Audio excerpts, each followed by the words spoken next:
Hi, everyone. I'm Brian Weber. Welcome to another edition of the Fantasy Fix, brought to you by OnStar. I'm joined by FoxSports.com's fantasy guru, my friend Mike Harmon. Mike, let's talk about some of the players fantasy owners should pick up this week. And let's start with Tim Tebow.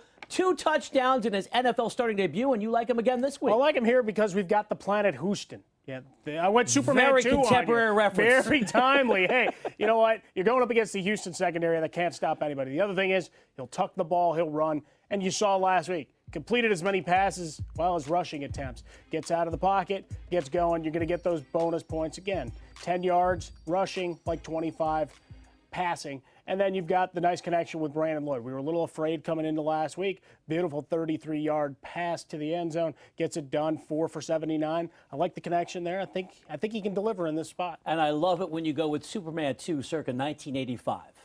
Be present now. I think it was a little earlier than that. So you're going with giving Tim me more Tebow. credit. How about Superman 3 with Richard Pryor? But I digress. Tebow, you like him against Houston, but you also think there are a couple running backs in that game. Well, what we're really looking at here is the insurance plays. And what happened to a lot of folks in Week 15 is they got burned.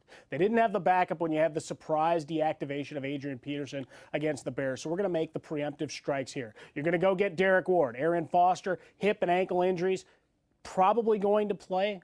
But as we get closer to kickoff, you never know. On the other side, Lance Ball. Noshawn Marino was on the sidelines for much of that game for Denver. Ball, 20 yards on 15 carries. Not exactly a world beater, but at 5'9", he's a little powerhouse that maybe could get some traction here this week. Okay, let's move on. Kerry Collins proved to be a game manager last week. That's a put down in the real world in fantasy football. That's all you need. Do you expect big numbers this week? Hey, you go for 237 and get me those 2 touchdowns, I'm right there with you. He's got a nice connection with Kenny Britt, goes over 100 yards here, and then in the red zone, looking at Nate Washington, Justin Gage. You've got an opportunity to play Collins here.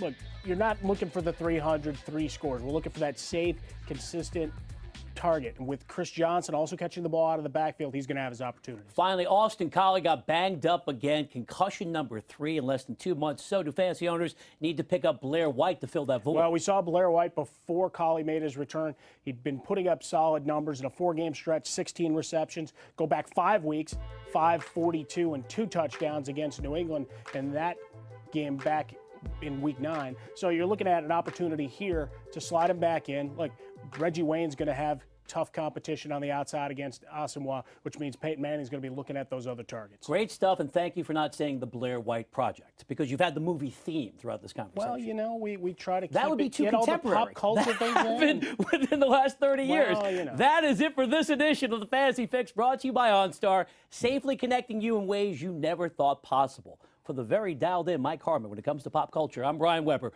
We'll see you next time.